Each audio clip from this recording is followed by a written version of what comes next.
माननीय मंत्री श्री केदार कश्यप जी से कि वे मंच पर आएं और एशियन न्यूज़ के प्रधान संपादक सुभाष मिश्रा जी से भी विनम्र आग्रह कि आप मंच पर आएं। बहुत सारी चर्चाएं होंगी, कई ऐसे मुद्दे होंगे जिसको लेकर खुलकर बात की जाएगी।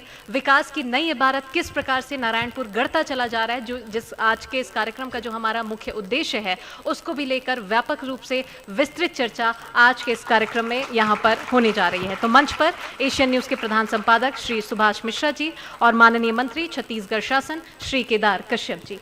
नमस्कार दोस्तों, एशियन न्यूज़ की खास पेशकश आप यहाँ देख रहे हैं कि हम जो विकास की नई परिभाषा गढ़ता जो हमारा शहर है या हमारा जिला है नारायणपुर, हम उसकी बात कर रहे हैं। हमने अभी लगातार 2 बजे से यहाँ कार्यक्रम चल रहा है। बहुत सारे स्कूली बच्चों ने यहाँ बहुत अच्छा परफॉर्मेंस किया। उसके बाद हमने शिक्षा, स्वास्थ्य, सड़क और आदिम जाति कल्याण विभाग के अधिकारियों से यहाँ पर बातचीत की और जनता के मन में जो भी सवाल थे उनके बारे में जो भी उत्सुकता थी, बच्चों की स्कूल में कोई कमी थी, उन सारी चीज़ों को यहाँ पर सिलसिलेवार बातचीत की। अब चूंकि हमारे साथ केदार कश्यप जी हैं जो यहाँ से विधायक भी हैं, प्रदेश के मंत्री हैं और छत्तीसगढ़ में और पूरे देश में जाना पहचाना नाम है। जब भी हम बस्तर की बात करते हैं, छत्तीसगढ़ की बात करते हैं, तो हमको अगर हम बस्तर की राजनीति की बात करते हैं तो वो राजनीति स्वर्गीय बलिराम कश्यप जी से प्रारंभ होती है और फिर वो आगे जाती है। तो नारायणपुर में हम आज कश्यप जी के साथ हैं। बातचीत का सिलसिला हम शुरू करते हैं। नारायणपुर पूरे छत्तीसगढ़ में सबसे छोटा जिला है, जो 2 ब्लॉक का जिला है और अपनी विविधताओं के लिए वो जाना जाता है। पर ये 2 ब्लॉक का जिला जहाँ पर कि मुझे लगता है कि जो डेवलपमेंट होना चाहिए, अभी हम जो सुन रहे थे, चाहे वो स्वास्थ्य हो, शिक्षा हो, बहुत सारे क्षेत्रों में बहुत सारी उपलब्धि हासिल किया है। बहुत सारे जिले बने, पर 2007 से बना ये जिला लगातार अपनी तमाम दिक्कतों के बावजूद, जो यहाँ की बहुत सारी दिक्कतें कानून व्यवस्था की, उसके बावजूद यहाँ पे सड़कों का जाल फैल रहा है, स्कूल बन रहे हैं, यहाँ पर हॉस्टल बन रहे हैं, यहाँ बहुत सारी चीज़ें अभी हमारे अधिकारी बता रहे थे। तो ये सारी चीज़ों को, चुनौतियों को किस तरह से आप अपने क्षेत्र को हैंडल करते हैं, अधिकारियों का किस तरह से और यहाँ के लोगों का किस तरह से आपको सहयोग मिल रहा है, मैं ये जानना चाहता हूँ। सर्वप्रथम तो आपको बहुत बहुत धन्यवाद और पूरे एशियन न्यूज़ टीम को बधाई देता हूँ। सुभाष जी, आपका नारायणपुर के इस पवन धरा पे हार्दिक स्वागत है। ये क्योंकि माता मौली के क्षेत्र है और यहाँ की संस्कृति, यहाँ के परंपरा, यहाँ के रीति रिवाज विश्व प्रसिद्ध है। देश के यशस्वी प्रधानमंत्री माननीय नरेंद्र मोदी जी ने भी अपने मन की बात में मावली मेला का उल्लेख किया उन्होंने, और ये हमारा एक बहुत ही प्राचीन मेला है। और यहाँ पर 2007 में जब इस नारायणपुर ज़िले को बनाया गया तो उस समय में किसी ने कल्पना नहीं की थी कि नारायणपुर भी जिला बनेगा, लेकिन भारतीय जनता पार्टी की सरकार और डॉक्टर रमन सिंह जी ने इनके सपनों को पंख दिया और आज नारायणपुर जिले के रूप में विकसित हो रहा है। और हम कटिबद्ध हैं कि हमारे यहाँ पर सड़कों का विस्तार या फिर विद्युत का विस्तार या फिर उसके साथ साथ एरिगेशन में भी हमारी क्षमता यहाँ पर बढ़े, इसके लिए भी हम लोग लगातार कोशिश में हैं। और हमारे जो उत्पादों का सही दाम उनको मिल सके, वनोपज का सही दाम मिले, इस बात के लिए हम लोग पूरा काम कर रहे हैं। जी, जिस नारायणपुर जिले में आप हैं उसमें अबुझमाड़ है। अबुझमाड़ में वनग्राम जो सर्वे होना चाहिए राजस्व ग्राम को लेकर, वो लंबे समय से सर्वे नहीं हुआ है और जो राजस्व ग्राम की सुविधाएं उनको मिलनी चाहिए वो उस तरह की सुविधा नहीं मिल रही। इसको लेकर क्या कुछ? हमने जब पिछली बार सरकार में थे तो हम लोगों ने इसका सर्वे भी प्रारंभ कराया था और लगभग 5 गाँवों का सर्वे हुआ है और आने वाले समय में हम 100% गाँवों को सर्वे करा करके हम इस दिशा में हम आगे बढ़ रहे हैं। और IIT रुड़की से भी इस संदर्भ में लगातार संपर्क में है और स्थानीय स्तर पर क्या लोग इसमें कोऑपरेट करेंगे उसके आधार पर हम यहाँ पर जो अबुझमाड़ का क्षेत्र है वो भी हमारा पूरा जो अनसर्वेड के रूप में जो प्रचलित है वो स्थिति नहीं रही है। जी, एक विभागीय प्रश्न है कि 30 वर्षों से जो वृक्ष प्रावधानों के कारण जो वृक्षों का दोहन होना चाहिए वो नहीं हो रहा है। वृक्षों की गुणवत्ता खराब हो रही है, लोगों को रोजगार नहीं मिल रहा है। तो एक वृक्ष का अपना एक समय होता है, पर चूंकि नियम प्रावधान ऐसे हैं कि वो वृक्ष जो है उनका दोहन नहीं हो रहा और स्थानीय लोगों को जिस तरह से रोजगार मिलना चाहिए वो नहीं हो रहा है। इसको लेकर आप क्या कुछ सोचते हैं? देखिए, हमारे पूरा क्षेत्र क्योंकि वनाच्छादित क्षेत्र है और पूरा देश का तीसरा हमारा जो बड़ा राज्य है वो वनाच्छादित है। देश में तीसरे स्थान पर हम लोग आते हैं। 44% भाग हमारा वनाच्छादित है और वनों के संरक्षण के लिए, संवर्धन के लिए लगातार सरकार काम कर रही है। और जहाँ तक वनों के से संबंधित आय भी हमको क्योंकि हमारा जीवन वनों पर आधारित है और उसकी दृष्टि से हम लोग काम कर रहे हैं। और जो आपने प्रश्न किया उस पर भी हम लोग किस तरीके से यहाँ के लोगों को ही उसका रोजगार मिले, इस पर भी हम लोग चिंता कर रहे हैं ताकि आने वाले समय में हमारे लोगों को इस वन का सही तरीके से लाभ प्राप्त हो सके। जी, ये वन अधिकार अधिनियम के अंतर्गत जो ग्राम सभाओं को पावर मिलना चाहिए था, 5वीं अनुसूची की भी बात होती है, पर ग्राम सभाएं उस तरह से पावरफुल नहीं हो पा रही हैं। वो कहीं ये अधिनियम उसमें आड़े आता है क्या? नहीं, कहीं पर आड़े नहीं आता। पिछली सरकार में उन्होंने बहुत सारी बातें की ही थी और जितने वन अधिकार पत्र के लिए उन लोगों ने कहा था कि हम 100% करेंगे, लेकिन अभी तक नहीं कर पाए और बहुत सारी दिक्कतें हैं। और 2005 से जब ये योजना जब लागू हुई तो उसके बाद लगभग 4.5 लाख हमारे यहाँ पर वन अधिकार पत्र बटे हैं। मेरे ख्याल से हम टॉप 1 में होंगे, टॉप 2 में होंगे और लगातार ये आगे पीछे होते रहता है। और वन अधिकार पत्र अभी भी क्योंकि सतत प्रक्रिया है, कोई ऐसा नहीं है कि एक टाइम लिमिट है और उसके बाद नहीं मिलेगा। तो यदि कहीं पर आवश्यकता है और वास्तव में उसने 2005 से पहले यदि उसने जमीन को काबिज किया है तो उसको वन अधिकार पत्र मिलेगा। सामुदायिक वन अधिकार पत्र की दृष्टि से हम ज़्यादा से ज़्यादा कोशिश कर रहे हैं कि सामुदायिक वन अधिकार पत्र हमारे लोगों को, पंचायतों को प्राप्त हो सके और पंचायत के माध्यम से ही प्रस्ताव आता है और उसके माध्यम से ही हम उन लोगों को वन अधिकार पत्र देने का प्रावधान किया हुआ है। जी, इसी से मिलती जुलती एक बात है कि जिनको वन विकास पत्र मिला है या पट्टा मिला है, उनकी उत्पादक क्षमता बढ़ाने के लिए किस तरह के उपाय किए जा रहे हैं? उनको मिल तो गया, पर वो चूंकि ट्राइबल हैं, यहाँ के लोग हैं, उनके पास उस तरह की उन्नत चीज़ें नहीं है, उसके लिए भी कुछ योजनाएं होंगी। देखिए, हम लोगों ने उस समय में बहुत सारे ऐसे जो वन अधिकार पत्र जिनको प्राप्त हुआ है उनके भूमि समतलीकरण का कार्य हो, चाहे मेड़ निर्माण का कार्य हो या ट्यूबवेल का कार्य हो या फिर उनको बीज वितरण का कार्य हो या खाद वितरण का कार्य हो, इस सारा कार्य हम लोगों ने कराया था। और कुछ जगह पर हम लोगों ने क्लस्टर पे जो सामूहिक खेती का भी हम लोगों ने प्रावधान किया था। इस परंपरा को हम और आगे बढ़ाएंगे और उन लोगों को इसका सही तरीके से लाभ मिले, ये वन अधिकार पत्र वालों को, ये हमारी कोशिश रहेगी। सर, ये एक और सवाल आपसे ये भी था कि साल 2007 से नारायणपुर ज़िले की निर्माण हुई है, इसकी नींव रखी गई है, तो तब से लेकर अभी तक की अगर बात करें तो किस प्रकार से, क्योंकि वाकई जो अबुझमाड़ इलाका या ज़िला जैसे पहले था, तो ये बात सच है और इसमें कोई दो मत नहीं है कि तस्वीर और तकदीर वाकई बहुत ज़्यादा बदली है। तब में और अब में आप कैसे और कितना व्यापक ये डिफरेंस, ये अंतर देखते हैं आप? बहुत अंतर आया है। पहले यदि हम बात करें अबुझमाड़ की, यदि बात करें तो एक समय था कि अबुझमाड़ को रास्ते बंद थे, वहाँ तक लोग नहीं जाते थे, उनको पास लेना पड़ता था। लेकिन अब लोग भी जाते हैं, वहाँ के लोग भी बाहर निकल करके अपने एजुकेशन के दृष्टि से, हेल्थ के दृष्टि से, एग्रीकल्चर के दृष्टि से अब सब आगे आ रहे हैं। और आज हमारे उन क्षेत्रों के बच्चे भी अब राष्ट्रीय स्तर पर अपना नाम रोशन कर रहे हैं। कई विद्यार्थी ऐसे हैं जिन्होंने कहते हैं दिल्ली तक के कहते हैं कॉलेजों में पढ़ाई की है। तो ये एक बड़ा गर्व का विषय है। एजुकेशन के क्षेत्र में हो, हेल्थ के क्षेत्र में हो, हर क्षेत्र में अपने आप को नारायणपुर जिला साबित कर रहा है। क्षमता है, प्रतिभा है, उनको अवसर देने की बात है, तो अवसर भी हमारी विष्णुदेव साई जी की सरकार उनको लगातार दे रही है। जी, प्रधानमंत्री जी की सोच ये है कि हर काम सरकार नहीं कर सकती, तो कहीं गुड गवर्नेंस के लिए बहुत सारे उपाय किए हैं। नारायणपुर एक मॉडल है। मैं चूंकि प्रशासन अकादमी से भी जुड़ा रहा हूँ, तो मैं ये देखता हूँ कि हम वहाँ से लोगों को यहाँ भेजते हैं अध्ययन के लिए। ये एक मॉडल है जिसने ये बताया कि एजुकेशन के साथ स्पोर्ट्स और बहुत सारी चीज़ें वो कर रहा है। ये मॉडल जो है कई जगह पे आंगनबाड़ी को भी संचालित करने की बात हो रही। क्या अब आपको ऐसा नहीं लगता है कि इस मॉडल में बाकी राज्य के जो दूसरे क्षेत्र हैं उसमें जो संस्थाएं, इस तरह की संस्थाएं हैं, उनकी भी भागीदारी बढ़नी चाहिए?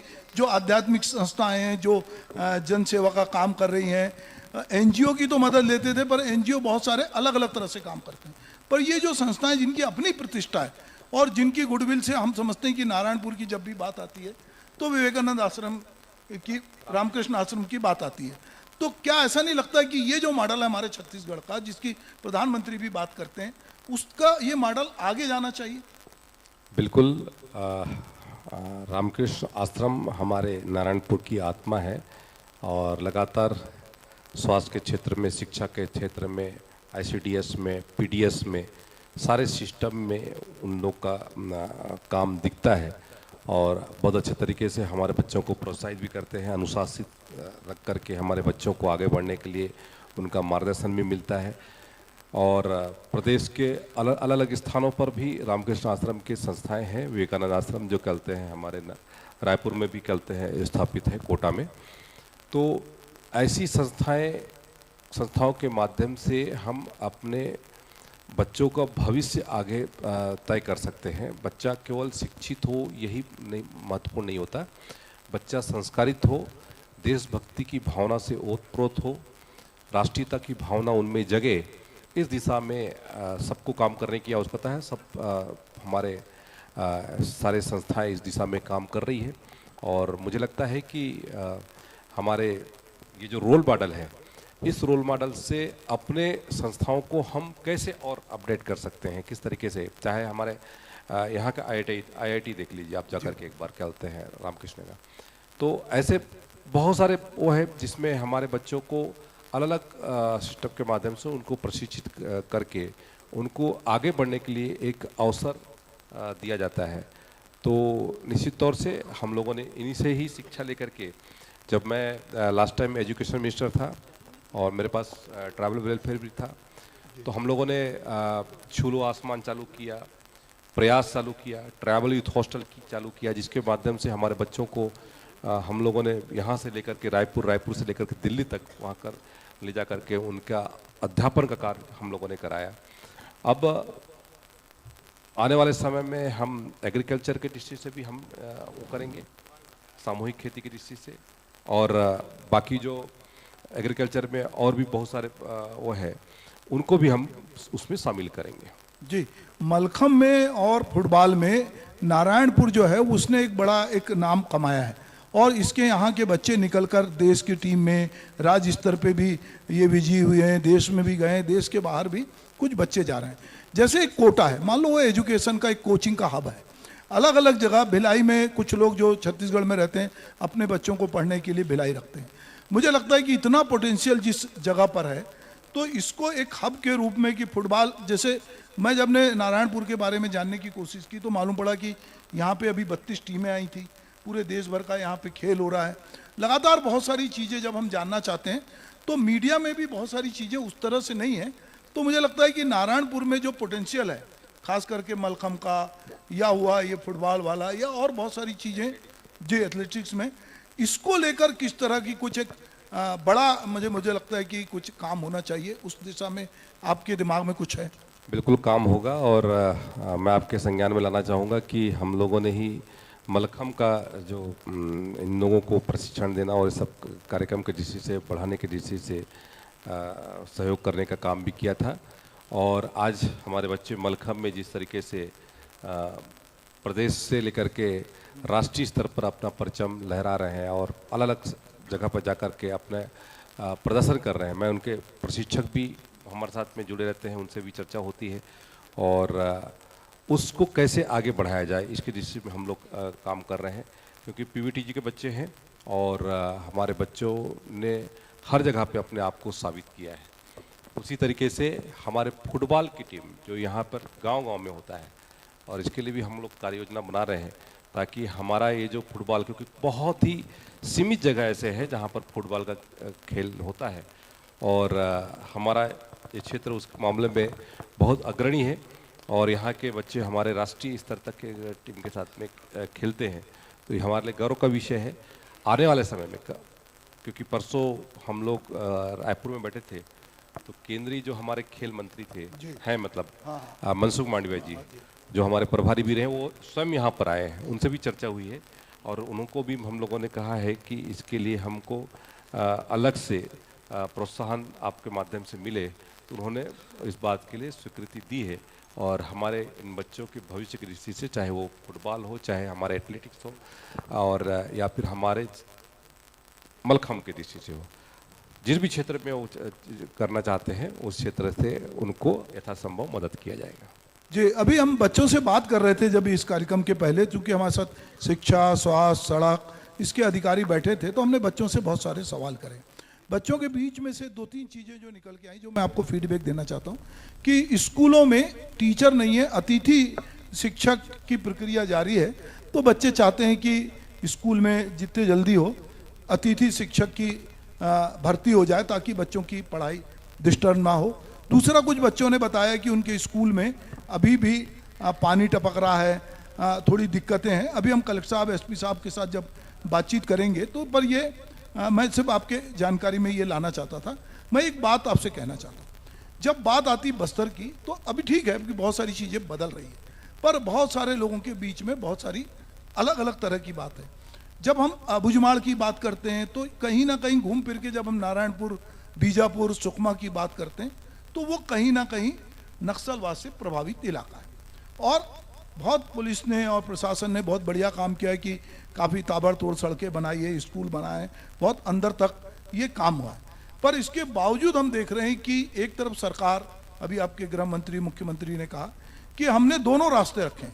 हम बातचीत भी करना चाहते हैं, अगर वो वेलकम कर रहे हैं, और नहीं मानेंगे तो हम मुकाबला कर रहे हैं। पिछले जब से विष्णुदेव साय की सरकार बनी है, 150 से ज़्यादा नक्सली मारे गए हैं, और नक्सली हिंसा पे काबू करने की कोशिश की गई, और लगातार गृह मंत्री इस बारे में बात कर रहे हैं। चूंकि आप उसी क्षेत्र से आते और सबसे ज़्यादा आप ही लोग इससे जूझते हैं, इसको किस तरह से देखते हैं?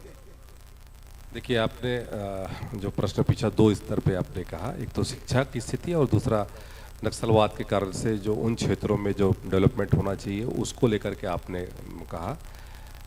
सर्वप्रथम तो मैं आपको बताना चाहता हूं कि हमारे पुलिस प्रशासन ने और हमारे सरकार ने लगातार उन क्षेत्रों तक पहुंच स्थापित की, और अभी भी हम लोग यहाँ पर देख रहे थे जिस तरीके से इस पूरे क्षेत्र को नक्सल मुक्त करने की दिशा में हमारी सरकार आगे बढ़ रही। हमारे जिला के एसपी, कप्तान और सभी हमारे पुलिस के जो जवान हैं, वो अधिकारी हैं, वो उस दिशा में काम कर रहे हैं। नियत दिलाने के माध्यम से हमारा उन क्षेत्रों में कैंप में जो हम अपने गांव में जो व्यवस्थित करने के शिक्षा और हमारे स्वास्थ्य और अन्य सुविधाओं, पेयजल इत्यादि के सुविधा की दृष्टि से लगातार सरकार के माध्यम से उनको प्रोत्साहित किया जा रहा है, ताकि वो भी एक आदर्श के रूप में स्थापित हों, लोग तैयार हों, और उस दिशा में लगातार आगे भी बढ़ रहे हैं। और मैं पुलिस के पूरी टीम को कप्तान सहित बधाई देता हूं कि बहुत अच्छा इस क्षेत्र में उन्होंने काम भी किया, और बहुत क्षेत्र को डोमिनेट करके अपने उस क्षेत्र में पहुंच स्थापित भी की। वहीं दूसरी ओर यदि हम बात करें शिक्षकों की स्थिति को लेकर के या फिर भवनों को लेकर के, आपने कहा, तो जो जर्जर भवन है या फिर जहां पर एकल शिक्षकीय है या शिक्षक भी है, तो उसके लिए भी हमारी सरकार ने युक्तिकरण करने का निर्णय लिया है, और उसके तहत में हम स्कूलों का भी करेंगे युक्तिकरण और शिक्षकों का भी युक्तिकरण करेंगे।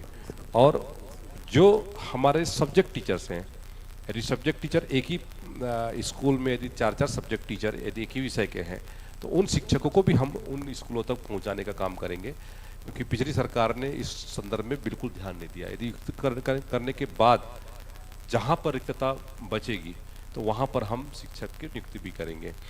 जो हमारा टीचर और जो बच्चों का जो रेशो है वो राष्ट्रीय औसत से हमारा बेहतर है, लेकिन उसको व्यवस्थित करने का काम आज हम लोग कर रहे हैं, और मुझे लगता है कि आने वाले 15 से 1 महीने के भीतर में हमारा ये पूरा व्यवस्थित हो जाएगा।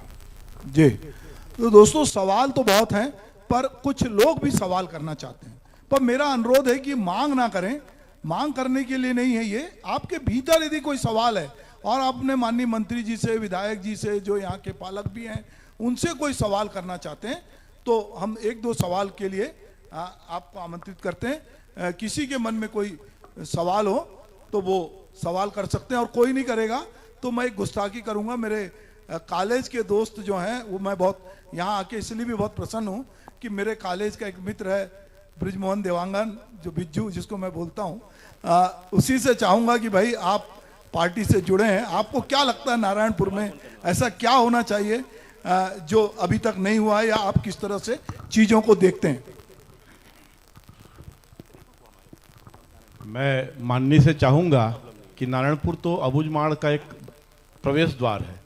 मैं चाहूँगा कि यहाँ की जो संस्कृति और सारे जो संस्कृति के जितने भी सोपान हैं, जितने भी पहचान है, धरोहर है, उसके लिए एक बहुत बड़ा संग्रहालय बनवाएं। ये मेरी मांग भी है और एक विचार भी है। मैं चाहूँगा कि आदरणीय इसके बारे में प्रयास करें ताकि एक माड़ संग्रहालय जैसा चीज़ बने जो हमारे यहाँ के पूर्वजों की धरोहर को आने वाली पीढ़ियों को दर्शा पाए। हम यही कहना चाहते हैं। नहीं, बिल्कुल ठीक है। माननीय ब्रिजमोहन देवांगन जी ने जो विषय रखा है, और हमारे यहाँ की जो संस्कृति है वो बहुत ही समृद्ध संस्कृति है, और यहाँ की घोटुल परंपरा हो या फिर हमारे यहाँ के मेले मंडई हो, ये सारे को हम और पीछे से हम सपोर्ट करके उसको आगे बढ़ाने की दृष्टि से हम काम कर रहे हैं, और आने वाले समय में इस दिशा में हम काम करेंगे। जी, और किसी को कोई पूछना है भाई? कुछ स्कूली बच्चे हमारे पीछे साथ पीछे कार्यक्रम में पीछे से हाथ उठ रहा है, पीछे और उनके जहन में भी कुछ सवाल हैं। सबसे पहले अपना परिचय देंगे और उसके बाद अपना सवाल रखेंगे। पीछे हाथ उठाइए, सबसे पहले अपना परिचय दीजिए। मेरा नाम अनु फुटाई है। मैं कक्षा 9वीं का छात्र हूँ। मैं रामकृष्ण मिशन आश्रम में पढ़ता हूँ। मेरा एक प्रश्न है कि सर्प विज्ञान एवं केंद्र यहाँ चाहिए। सर्प विज्ञान केंद्र। सर्प विज्ञान केंद्र। जी, यहाँ कभी हमारे गांव तो ठीक है यार, तुमने बहुत अच्छी बात दिलाई। मैं ना क्या कभी कभी कई चीजें भूल जाता हूँ। मेरे पास ये लोगों ने कहा था कि आप यहाँ पे सर्प विज्ञान केंद्र और सर्प को लेकर भी बात करना, तो चलो अच्छा हुआ तुमने मेरी मदद की। भविष्य में तुमको एक आध बार बुला के एंकर बनाते हैं, ठीक है? बहुत अच्छा आपने यहाँ पर विषय रखा है। मैं बताना चाहूँगा कि हमारे प्रदेश के जो मुखिया हैं और हमारे माननीय मुख्यमंत्री आदरणीय श्री विष्णुदेव साई जी का जो विधानसभा क्षेत्र है कुनकुरी, वो सांपों का नगरी है और सर्पलोक के नाम से जानते हैं। तो आने वाले समय में हम इस दिशा में काम करेंगे ताकि हमारे लोग यहाँ पे विद्यार्थी उसके दृष्टि से अध्ययन कर सके, और इसके लिए क्या बेहतर हो सकता है उस दिशा में विषय विशेषज्ञों से चर्चा करके हम इस दिशा में आगे बढ़ेंगे। और 2 शब्द के लिए मैं माननीय मंत्री श्री केदार कश्यप जी से भी विनम्र आग्रह करूंगी कि इस कार्यक्रम को लेकर वे अपनी राय दें। माननीय मंत्री जी। मैं आज के इस विशेष कार्यक्रम हमारे एशियन न्यूज के माध्यम से विकास की नई इबादत गढ़ता नारायणपुर, ये जो इसके तहत में हमारे बहुत सारे से प्रतिभावान छात्र विद्यार्थियों को आपने सम्मानित किया।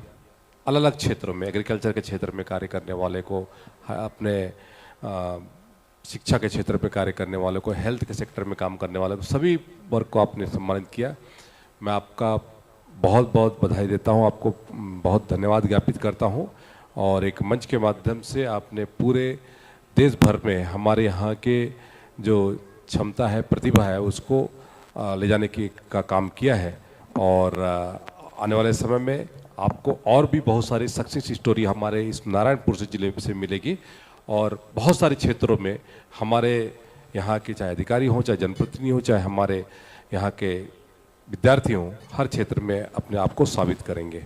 मैं पुनः आपका हार्दिक अभिनंदन करते हुए, स्वागत करते हुए, आपका बहुत बहुत आभार व्यक्त करते हुए अपनी बात को समाप्त करता हूँ। बहुत बहुत धन्यवाद माननीय मंत्री जी आपके अनमोल शब्दों के लिए। बहुत शुक्रिया आपका कार्यक्रम में शरीक होने के लिए। विकास की नई इबारत किस प्रकार से नारायणपुर गढ़ रहा है, उनमें किस प्रकार से और निरंतर काम हो रहे हैं, इन सभी बात की जानकारी माननीय मंत्री जी ने पैनल डिस्कशन के माध्यम से यहाँ पर दिया है। एशियन न्यूज़ की ओर से बहुत शुक्रिया आपका, बहुत धन्यवाद कार्यक्रम में शरीक होने के लिए।